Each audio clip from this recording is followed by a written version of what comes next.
Oh, really? You're my good garden girl, huh, Georgie girl? Yeah, you like to sit out here on that shelf and hunt for ratties, don't you? I've seen you do it. Because right here, they come underneath there and she snags them. And then they go into the chick shed where we don't want them. So one of the things that I do for all of my birds is I grow alfalfa and all kinds of grasses and clovers and different types of lettuce and kale, lemon balm. I mean, all kinds of stuff in the garden. I've got these field radishes that are about 5 feet tall right now, and I just keep plucking a little bit of leaves off of them. Or the ones that fall over and get broken, I'll bring them in. And then there's grasses and such. So remember, your poultry will eat, in my experience, 40 to 60% of their diet are going to be plant-based. What do you think, George? You agree, huh? And so, like right back here, great plants there. But let's go check on the babies. Okay, so we're going to come in. It's just getting dark out. I set them up already for the night, but let's have a peek at them and see how they're doing. So there's one of my hens, and that girl, she likes to sleep down there. But, oh, I know, I took that top off so I could go work on it. I do what I call a deep litter. And so, especially when they're little like this, I just grab some, this is grass hay. I don't use straw because straw is considered a product for companion animals, and they're allowed a lot more pesticides. So I don't do straw for any of my poultry. This is grass hay, and because it is, well, mostly a horse feed, it also could be fed to cattle, and so it's a little bit cleaner in terms of potential toxins. And so I just don't like straw. And then we got some really nice pine shavings here, and these smell really nice. And so the way I handle bedding is I just continue to overtop the beds and continue to overtop the beds and just let it, you build up a leaf litter essentially with poo in there. And I'll let it get about 3 inches, 2.5, 3 inches. If I smell any ammonia, it comes out immediately, but it's really very dry. And so I put grass hay all the way around, and then I put a little bit of pine shavings over it, and then I've given them some greens. And just today I expanded their greens into a big bundle, and they can come out here and pick on them. And you can see there's radish flowers and alfalfa. That's the back of alfalfa. And there's lemon balm and all kinds of stuff I've chopped up on the floor. But these little kids are about 3.5 weeks old. Oh, peepers. I know. There we go. Come on, peepers. Little turkeys. I don't really pet my poultry because I don't want them to be grabbed by a possum or a raccoon or a rat. And so I kind of don't want that. So I'm a little bit more of a fan of the wild type. I mean, they're friendly. They know my voice when I call them.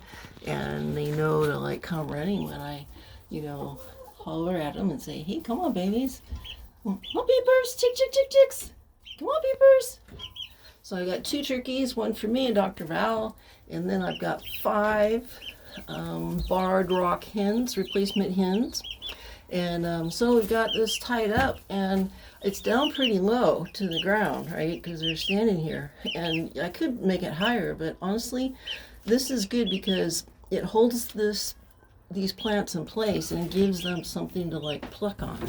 And it's both an activity to make them like not go stir crazy in a little box, but also to have some nice fresh nutrition.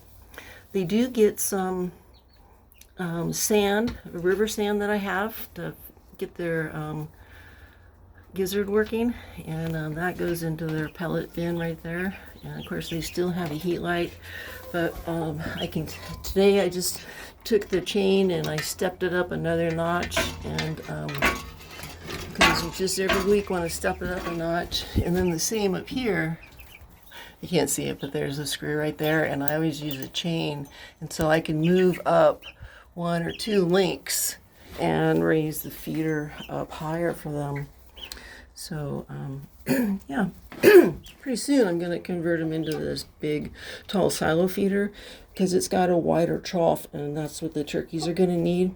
But then I could literally, I added sheetrock to it, as you can, or not sheetrock, but aluminum sheeting, and riveted it in, so it's 3 times taller. And I can have 20 pounds of feed in there, and I can put another 40-pound bag in that if I need to. It's a really good silo feeder.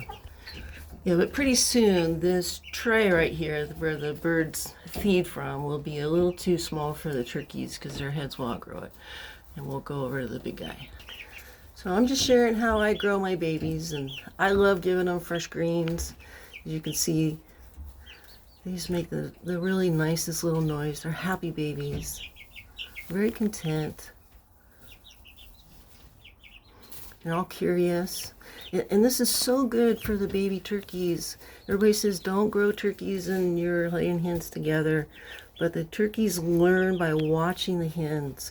And I think it makes them a better bird at the end of the day because they're very curious and they want to like see what the hens are doing. They're going to follow along, and you don't worry about them standing in the corner and starving out because they have some peer pressure, right?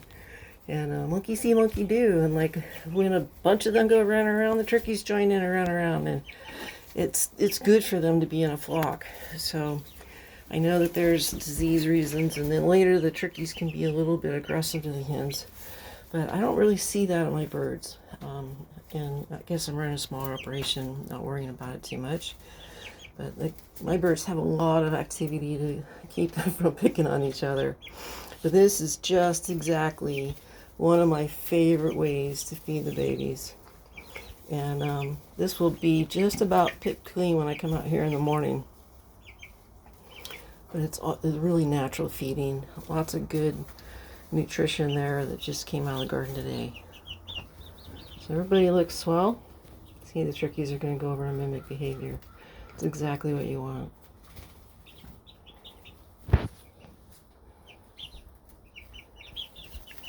Happy baby sounds.